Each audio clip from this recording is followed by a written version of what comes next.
why the modern version of paganism poses an even greater challenge to evangelism is because, unlike the ancient variety, it is distinctly post-Christian. Now, certainly there have been many times in the past when the church was in serious decline and revival revitalized the faith in society, but no one has ever, never has anyone had to evangelize on a large scale a society that used to be Christian. But that is exactly the challenge we face today. And Tim Keller helpfully describes this issue as gospel inoculation. Living in the time of viral hysteria, we all know what inoculation is. Now, if you didn't know, you know now. Because it's practically forced upon us by doctors for the good of society. But what inoculation does essentially is introduce a mild form of the disease into the body, which stimulates the growth of antibodies, thus rendering the person immune to getting the full-blown version of the sickness. In the same way, post-Christian society contains unique resistance and antibodies against full-blown Christianity. Let me give you two examples. The first is that the memory of sustained injustices that Christopher Hitchens spoke of, that flourished under more Christianized Western societies, has become an antibody against the gospel.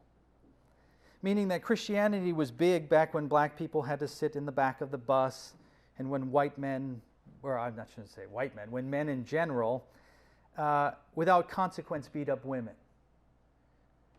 In other words, we tried the Christian society and it turns out it wasn't that great.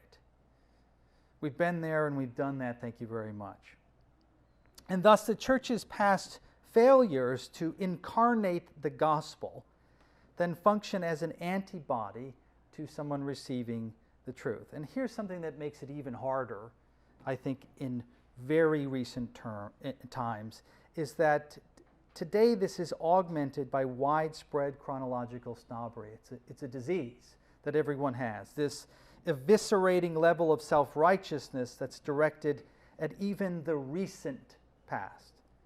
It's an uncharitable historiography that our ancestors are being subjected to by many. I mean, there is this disease that happens when you change your mind on something, that you tend to become very self-righteous towards the people who believe what you just, what you don't believe anymore, even if you just changed your mind 15 minutes ago. It's part of human nature. We are creatures who, when you are not justified by God, when He doesn't declare you to be of value, we search for that value in the world and we justify ourselves.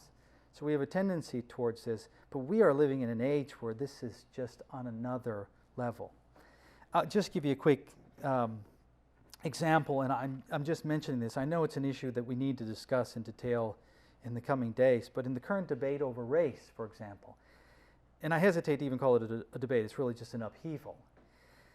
Christianity has not much of a voice in this situation.